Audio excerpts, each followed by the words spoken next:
Hello and welcome to Talking Good Game. It's just finished Southampton 0, West Ham United 0 at the St Mary's. Not the most entertaining, but a point nevertheless. Myself and Gonzo are here to discuss the limited highlights there was to the game and whatnot. I don't know where to start, Gonzo. I guess the whole first half generally. Half-time was 0-0. What did you make of the opening 45 in segments? I thought we were defensively really good. I mean, really, really good. I was delighted with what I saw. I jumped on with Charlie at half time as well, and I said to him that that I wouldn't even change anything after half time, actually, because I thought you have to take it into context. It's very important we didn't view the game we've just watched with the Brighton spectacles, if you know what I mean. It was very important we didn't view the game we just watched with our frustration for Moyes. Actually taken in isolation as a game. They're a good team. We'd already established that Southampton had their front six, or all their midfield, and their front two out. And I thought we got to half time, we kept them.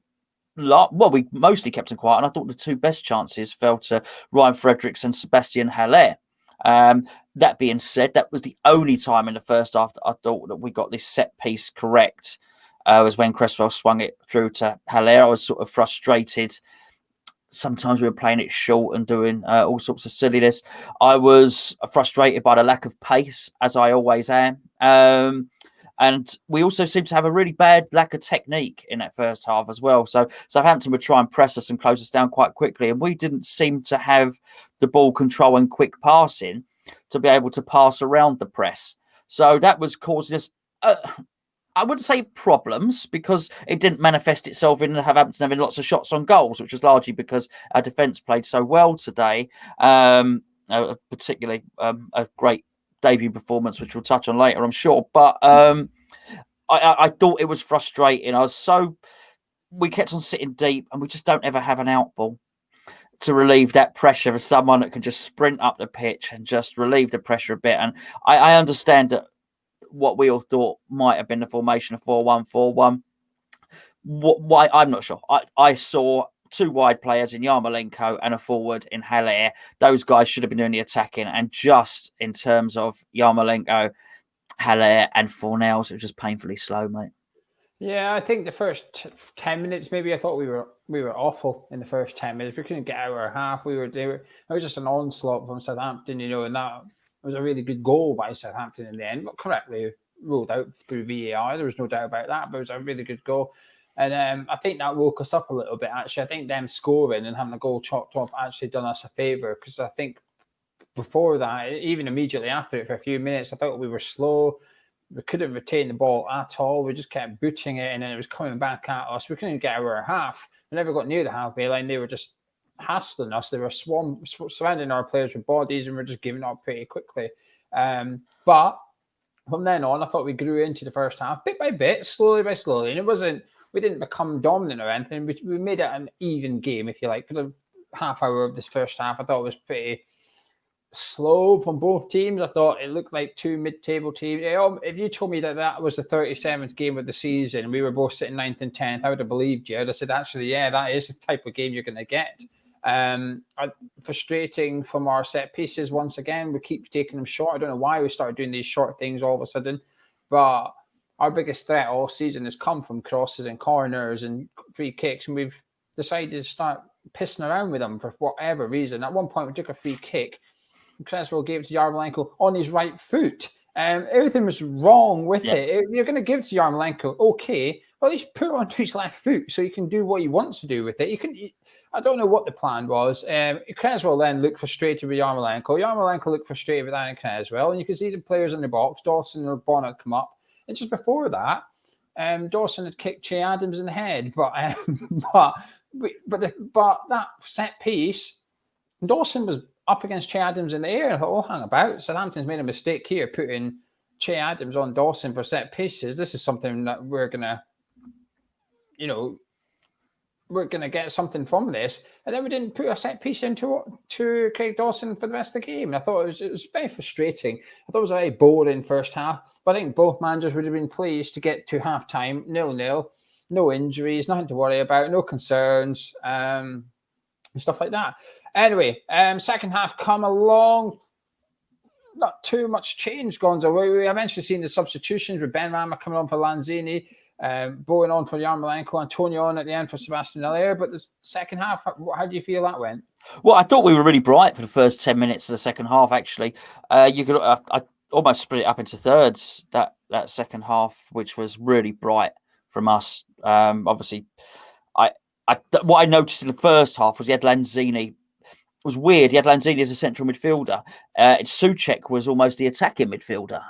He was playing more advanced in the first half than Lanzini was. Certainly at second half, he switched that around. Lanzini was closer to Haller. Souček was more central, was deeper. They both improved as a result. And obviously, he took Lanzini off, but they both improved the result. Our attacking football improved the result. What was frustrating during that bright 10 minutes, I mean, Yarmolenko was just so frustrating. I mean, I thought was... Moyes doesn't like losing the ball and, but doesn't like players having an ability to retain the ball. I thought in many respects, Yarmolenko was Southampton's best player today because either passing it to them or them just taking it off of his feet and going on the attack. He gave them I reckon Yarmolenko must have given Southampton possession 6 or 7 times today, I think it'd be fair to say. I don't know why somebody just didn't go over to him and say, Andre, they know you want to go on your left foot, mate. So just stop. All right, do something different. Pass it back, recycle it, or surprise them. Chip it up with your right. Not only did he want to go on his left foot, he wanted to score a goal with his left foot. It was paint by numbers football, and it was telegraphed and totally obvious. So I found that frustrating because I thought it was a good period in the game for us, and I thought our play stopped with him too much. And as I say, it went to Southampton. Then I thought they had a period, Southampton. I think after 55 minutes, about 65 minutes, that period, then we sat back, and we sat back. And when we do that, the trouble is, Geo, with not having an outball to relieve the pressure. So when we make the tackle, there's no speedster there to say, right, we'll give it to him and he can run up the pitch. We know that anyway. So what that actually means as a byproduct is we actually have to wait for Southampton to make a mistake. And what's that mistake? Well, either Southampton kick it out for a throw-in, kick it out for our goal kick, or something like that, or an inaccurate shot. You know what I mean? That's what. And you can't keep offering teams the opportunity to say, go on, have one more chance at the killer pass, have one more chance at the cross. When you get it wrong, we'll take the throw in, then we get possession. When you win the tackle, when we were winning tackles and we were winning headers, we have to say, right, now we go, now our turn. Like a basketball game in many respects. But I found that frustrating. Then I felt the substitutions came and we got more of a foothold in the game. Yeah, I have to agree with you. When we sat back, though, I didn't feel too uncomfortable. It is one of them you're watching, you're thinking, oh, Southampton smell like they're going to get a goal here. But then our defender, I don't think we were ever under serious pressure. Fabianski didn't really have much to do. I thought the Saints looked a little bit flat. Like they kept passing it, almost waiting for us to step out a little bit, and then they'd expose the gap, but we didn't leave any of them. We just stayed in our position, stayed in our places, and I thought we frustrated them quite well. But like you said, whenever we did get the ball, it was like, well, got nowhere to go now. We're just going to launch it up to Sebastian Allaire, and I don't think he won anything against the centre-backs, to be honest with you. They had a comfortable game as well. But I thought the substitution, it's a niggly thing. I thought the first one was the wrong one when you took Ben Rama on. I was thinking, please be Yarmolenko. Please take Yarmolenko off, get Ben Rama on. And he took off Lanzini, did a like-for-like. And I was a little bit frustrated with that, I'm not going to lie, because I was looking forward to seeing Ben Rama and Lanzini for start. But I actually thought Lanzini looked okay. I thought he was the one player that actually, out of everybody on the pitch for Southampton as well, I thought he was the one player that got the ball and he was turning. He was happy to have an opposition player breathing down his neck. He was quite calm on possession. Whereas the rest of our team, I felt like they were getting a little bit hurried almost. They're a bit nervous with the ball. Whereas Lanzini's just got that calmness. He's just composed. And I was looking forward to seeing them both. So when he took, and it's not like Lanzini was having an amazing game. I thought he was having an okay game, but I thought Yarmolenko was having a really bad game. So I thought he was fortunate. I know he didn't stay on much longer, but he was fortunate to stay on at all. And Lanzini's like that player like you talk about. When you do get the ball in the final third, in your third or the middle third, you can give it to him knowing he's going to drive up the pitch. Ben Rama will do that. But you need more than just one player with the ability to do. You need 2 or 3 that can actually pass the ball between them and move up in a team. And when you take off the only player that can do it and put on one guy that can do it, it's still not really. It's not really. You're still going to have the same problem. But like you said, when the substitutions came, the other ones come. I actually thought we looked all right for the final 15 minutes or something, Gonzo. Yeah, I found my enjoyment growing into the game. Actually, Gio, the longer the game went on, my nervousness dissipated. I found myself enjoying the defensive performance and enjoying the sort of battle there, the tactical battle, just taking. Was it a beautiful spectacle? No, no, not at all. It won't be winning game of the season, but it felt a better point than the Brighton point. That's certainly. For all the reasons that are blindingly obvious. But I felt like there was a goal in us. I felt if anyone was going to get the goal, it would probably be us. Wasn't certain, and rightly so, because we didn't score one. But we seemed to continually sort of get in and around the box on periods, and I thought it was all right. It certainly got towards the end. I thought if anyone was going to score, it was going to be us. I know Walcott sort of had that, sort of came into it a little bit right at the end, but we were getting better, and not only us as a team. I felt we had players that were growing into the game. The longer the game went on, the better Fornell's got. The longer the game went on, the better Rice got, the better Soucek got. We'll leave the defence for the moment because I think they almost have to deal with them as a separate entity in this game. And there was just a lot of players, and obviously Ben Rama coming on, and Antonio coming on, and Bowen coming on, just lifted things a little bit, and it got my tail up, and I thought as a fan, oh, hold on, this seems more like the team I was seeing 5 or 6 games ago. This just felt a little bit better. So I was pleased to see it. I think for everybody, all the West Ham fans, just seeing Antonio come on gave us all a lift, and to see Southampton drop back 10 more yards, and they played 10 yards further back on the pitch. Just for him being on. Nothing else happened. We didn't score a goal or anything because of it. But I thought that's exactly what we need to see. I was delighted to see that, to be fair. Yeah, the last 15 minutes. I mean, I thought if the game had another 10 minutes score, I think we might have gone on to nick that. Actually, the game was getting more stretched, and I think it was suiting us. Southampton can be quite passy. They don't mind playing 5-10 yard passes, even when the game is getting stretched a little bit. They're still happy to be patient. And I think it started to suit us a little bit more and more of the pitch to move on to. Fornals was turned better somehow for the last 15 minutes. It was his pass that released whoever it was that crossed it for Ben Rama. Ben Rama should have scored, by the way. It's frustrating. Great save, though. It was a world-class save. It was a world-class save. He shouldn't be able to make the save, though. He should have finished that. Yeah. I mean, he does well. He does everything right. He goes into the box, and when you watch it, when it comes in, Stevens heads it first. Ben Rama's outside the 18-yard, and he still chases it in. He puts Stevens and Romeo under pressure, causes them to make an error. But when you're under sort of scrutiny from your manager, and your manager's not too keen on you, you've almost got to give an undeniable reason to start the next game. And scoring that would have done that. Scoring that would mean David Moyes would have had to start Ben Rama against Everton had he scored. He didn't. I still think he's got a good chance of starting against Everton. Anyway. Yeah, I thought he played really good, but I think that goal would have just made it non-negotiable. He has to start, or if he doesn't start, then there's a clear agenda going on here, kind of thing. But yeah, I was happy. To be honest with you, I'm happy with the point, Gonzo. If you offer me a point for a game, I would take it.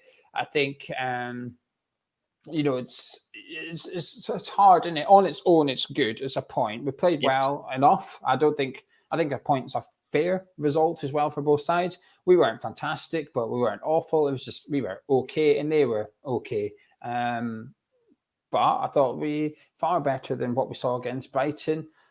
Still now 1 win in 6. If you want to look at the form, depends how you want to look at it. It means we're unbeaten in 3 or 4 games or whatever, but it's still 1 win in 6 now. It puts a little bit of pressure on for the next game, which is probably even harder than today's one because of the way the Everton fixture got postponed. Full time 0-0. What's your overall thoughts on the game? Well, we get onto the subject of Dawson now. This new way of watching football affords us the luxury without. It's obviously not good, crowds not being there. What it does, it gives you silence, and I found it thoroughly intriguing the whole time watching players and listening to players speak, listening to instruction, and our bench. I've yet to see us come up against a noisier bench than our own. Oh, they don't stop. They do not stop. Moyes and Irvine and Nolan are just constantly like this. So We are just noisy, and I love it. And I looked, and as soon as I saw Dawson, I thought, we've got another talker. We have got another talker. He is loud. He communicates well. Do not be surprised if he starts the next game.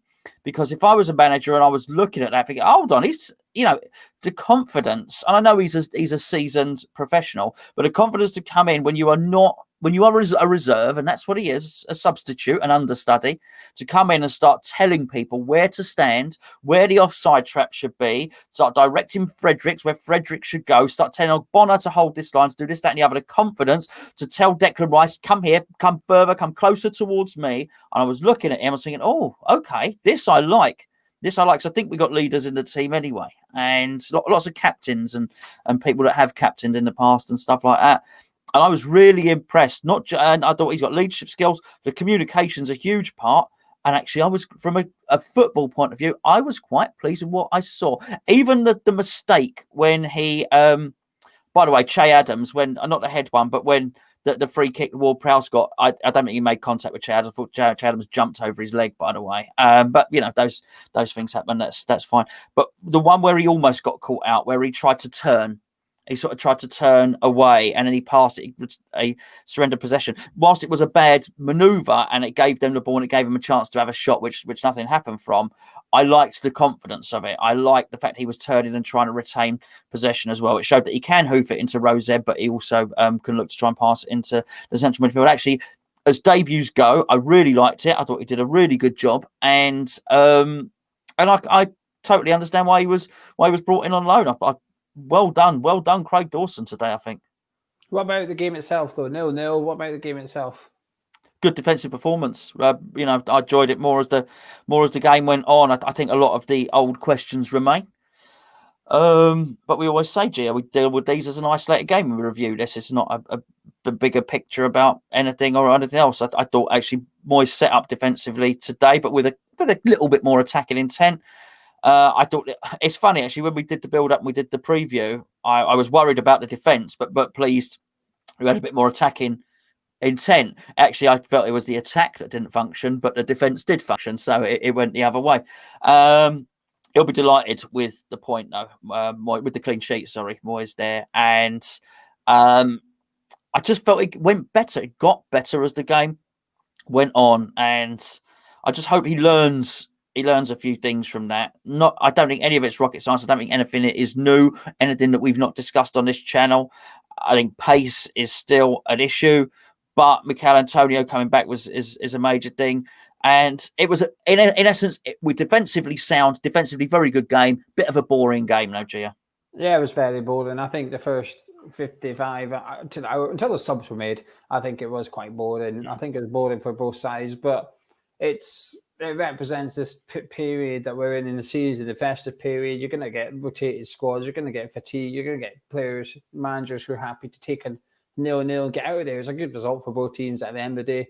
I think if you offered both managers no injuries and 0-0 before the start, I think they would have both taken it, to be honest with you. I think it showed at some periods, but credit to David Moyes, to be honest with you, because I think the starting 11 was good. I think I had concerns over the defence, but offensively, I thought we had enough attacking players out there at half time. I thought we could go on and win this because we've got enough players on the pitch who is capable of doing something individually to score a goal, whether it's create a chance or a decent strike, so on and so forth. And then these three substitutions were all attacking. All substitutions they might have been like for like, but they were still the attacking nature. There was no bring Mark Noble on for Yarmolenko or anything like that. And with 10, 15 minutes to go, whenever Antonio come on, it would have been quite easy for him to actually look at Antonio and think, I'm going to save him, actually, just in case he's not right. It's freezing cold. When you've got your hamstring injuries, you've got to go through an excessive warm-up in order to be ready to go. If you go on there and not fully warmed up, you're in trouble. But he's still, it would have been easy for Moyes not to put Antonio on in that game. I think it would have been easy for him to just do the two subs or put someone else on and say, I'm saving for Antonio. No point putting him on. But he didn't. He went for it. He went for the extra 2 points. And this is my biggest sort of criticism of David Moyes, that he's always a bit too cautious. His first priority is do not lose, rather than let's try and win. But I felt he had a little bit of let's win this game about him. And I liked it. I'm far happier tonight than I was against Brighton. So yeah, I mean the point's good, but I do think we I didn't think we 100% went for the win. We didn't risk the point, so to speak, but I do think we sort of put enough players on there and made the substitutions so that should an opportunity arise, we had the right players. And on another day, Ben Rama sticks that way and we get 3 points and hallelujah. But the set pieces were my biggest frustration tonight, actually. It's just, for a team that's done so well at them, I don't know why we're doing this short pass thing all of a sudden from corners and free kicks. And it's so frustrating. And the thing is, when you got Craig Dawson in the team, offensively, Dawson's very good offensively. When he played for Watford and West Brom, in the opposition box for those things, he's very good in the air. But we just didn't utilise it at all. I don't know why. It was just extremely frustrating in a game with so few opportunities and chances for us not to try and take advantage of that, and particularly when they're missing Vestergaard as well. I mean, they're not that tall a team when you've got Stevens and Benarek in there and Romeo in there. Bar them three, they're not that tall a team, but we just seem to just play into the hands a little bit. But a good point all the same. Individual performers. Dawson, I've spoken of. I thought all the defence did well. Bono was excellent again. Really good. Such sneaky swine he is sometimes. I can't remember who it was. I think it might have been Che Adams. How he won the free kick. He managed to make Che Adams push him over. It's so funny. And honestly, such a wily operator. I thought Fredericks defended really well. I mean, he's clumsy. My frustrations remain. His technique is shocking. It's such a shame because I remember when Ben Rama came on, he wanted to sort of do a quick 1-2 and do some triangles, and he tried to play Fredericks, and I sort of said to the TV, "I know he can't join in, mate. He can't, it's like knocking on the door. No, he's not coming out to play today. No, Fredericks can't do that." But so I found him frustrating from a technique point of view. I thought he was defensively really good. I thought he was really switched on, and I thought he concentrated to the end as well. Won some really good blocks, some good tackles. Good on him. Cresswell, I thought they had a little bit more joy against him than others. I got to try and always praise Cresswell almost separately, because I think my frustration with Cresswell was his set pieces were not always very good today. But that's not really a good way to appraise a left back, is it? Actually, defensively, he played his part. Although, if you look towards the end, particularly with the offside, when the offside going on, it's really interesting to look that actually we were almost playing a back five. That offside trap, Fornells was part of that offside trap. If you notice, Fornells was playing at left back at the end, and clearly he'd been drilled to hold the line. They actually froze it in the commentary. They weren't talking about that, but I noticed it as well. I noticed it a few times. So, while we're on the subject, I thought Fornells put in a really good shift tonight. I thought it was a decent game from Fornells. I think sometimes we just got to forget that he's not Ben Rama. Fornells ain't Ben Rama.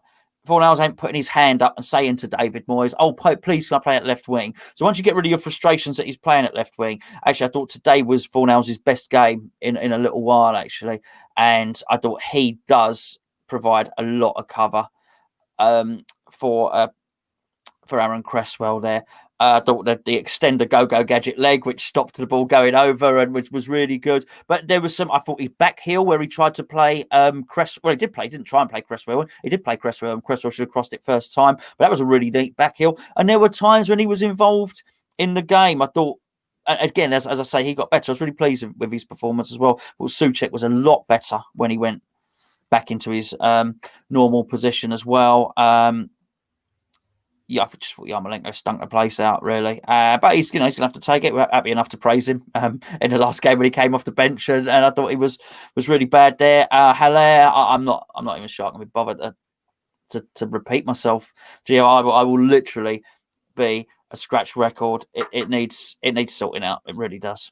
I think Fornells was fantastic tonight, to be honest with you. I think the Lanzini role, the role Lanzini had before he went off, is actually where I'd like to see Fornells. Get him in there, get him in the middle of the pitch, and let him do the hard work. Almost to allow Souček to do the runs and stuff. Let him play a little bit deeper. But I think technically tonight, I thought Fornells was one of the best players on the pitch. His passing was bang on for large parts of it. It was his pass that started the move that led to Ben Rama. Like you said, he played Cresswell in, who should have done he had the opportunity to hit it first time and get the ball in, but he didn't do it for whatever reason.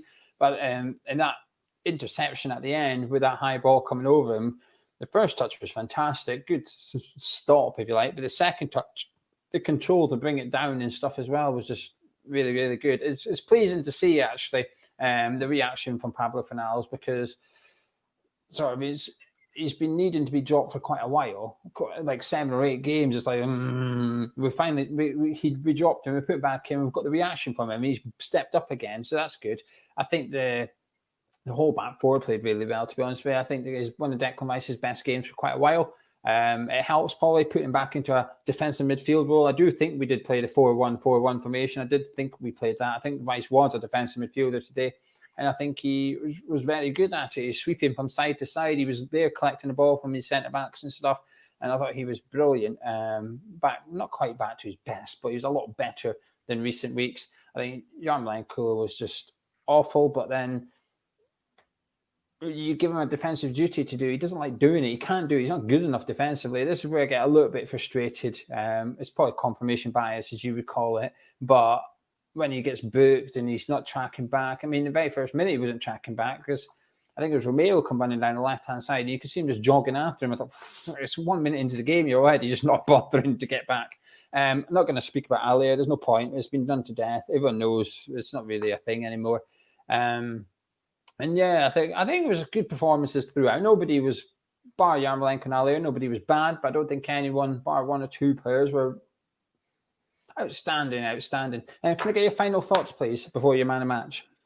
Yeah, I'm not unhappy with what I've seen, to be perfectly honest with you. I was a little bit worried after what we'd seen against Brighton, but that was more, we were awkward today, Gio. We were nasty to play against. You know, this is what. Look, what do I want? I'd rather us play like Liverpool all the time. That's what I want. It's not happening. We don't have that, right? So what are we? So we've got a different identity, or at least I thought. I'd bought into this identity that West Ham were gritty and hard to play against. And when you'd finish playing against West Ham, you'd be thinking, thank goodness we ain't got to play against them again. I thought we'd lost that over the last couple of games. I felt today, as ugly as the performance was, I think we'd got that back.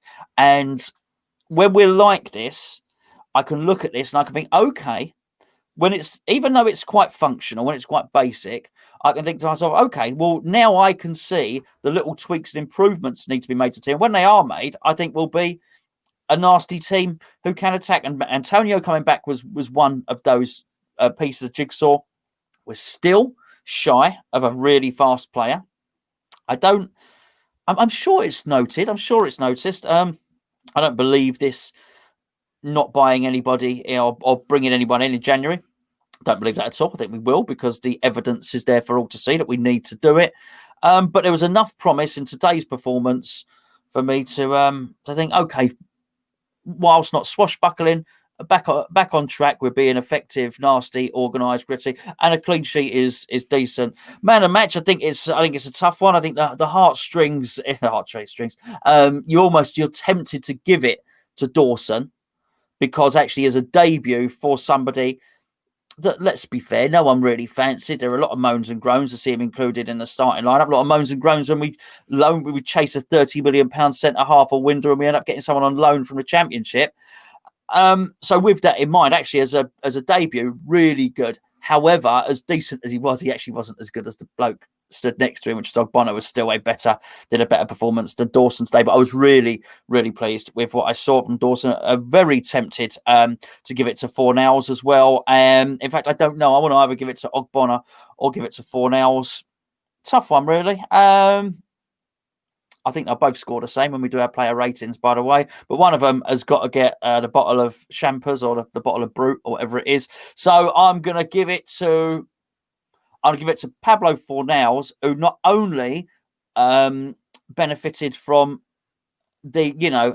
from not just being dropped in terms of motivating him to say, come on, we need you to play at a better standard. Actually, I think benefited from probably having a few days on the sofa because he runs his socks off, really. And I think that today we saw more energy in his performance.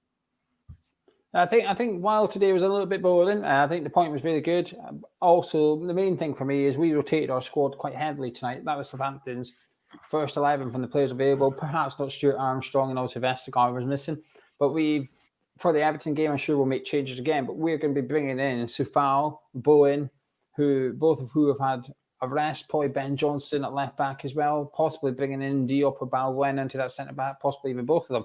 We're going to be bringing in 3 or 4 players into that starting 11 that have not had too much to do today. And I think that's massive, actually, for the Everton game, particularly with them having the rest. So we need a little bit of context, and that is that tonight was a rotated side, if you want. Important minutes for Lanzini as well, important minutes for Mikel Antonio. Hopefully they both come through unscathed and they're ready, rearing for the Everton game. We got a lot more. While there's a few questions remaining after tonight's performance, I felt like got some answers as well. I think I'm probably actually happy about this performance than quite a few recently, even some that we've won. Actually, there was more about us tonight. We were a bit more organised. We were a bit more. I just felt very comfortable. I didn't feel like we were conceding at all in that second half. And it's been a few games since I felt like that. I'm aware we've not had a clean sheet for 6 games or something, they said. It's not that surprising. But tonight, I didn't really feel like we were going to concede. My man match is Craig Dawson. I didn't want him at West Ham. I'm not going to pretend I did. When we signed him, I thought, what we're doing, I'd rather see someone like Alisi coming through and getting the game time rather than Craig Dawson. But even when I saw him in the starting lineup, I thought, no, this is a disaster for us. Being 5 minutes in, I thought, here we go, because Danny Ings skipped past him, put in the back of the net. I thought, Jesus, this is bad already. And then he did that pass that you were talking about where he was on the edge of the 18-yarder and his first pass got cut off. He went to do it and the channel got cut off by someone. So he turned around and tried to do another pass and gave it to someone in the middle of the pitch. And suddenly it was like 3-on-2. But bar that, I thought he was solid. It helps that Southampton were crossing the ball a lot because he is fantastic in the air and he was winning absolutely everything. But even on the deck, I thought he done the same. And I have to say, I was very, very impressed. I thought he was man of the match today by a mile, to be honest with you. I thought he was really, really good. I was surprised, pleasantly surprised. And if he plays like that from now on, then great. But I don't want to put dampener on and say one swallow doesn't make a summer and all that. So I'm not saying he's all of a sudden a really good centre-back of that. I'm still very wary, and I think Southampton's tactics suited him by just bombarding us with crosses. He's going to win them all the time. And then you were to put Jamie Vardy up against him, I think we would see a different Craig Dawson. However, for this game, I thought he was man of the match. Fantastic performance by him, and one that David Moyes will be feeling very happy with. And now he's got a dilemma at the centre-back. Should Balbuena be fit for the Everton game? I think he's going to find it difficult to drop either of those two tonight. But he's also got to consider their age, essentially, and if they are fit enough to go on and play another 90 minutes. But anyway, shall we leave it there, Gonzo? Yeah, mate. Player ratings today. We've got to go do the player rating. So if you've enjoyed this preview, this review, please do drop a like on it. Subscribe if you're new to the channel. Myself and Gonzo are off to record the player ratings for the Patreon. Want to know more about that? Links in the description. And if you are a patron, we'll see you in a bit. Gonzo, catch you in 5 minutes. Okay.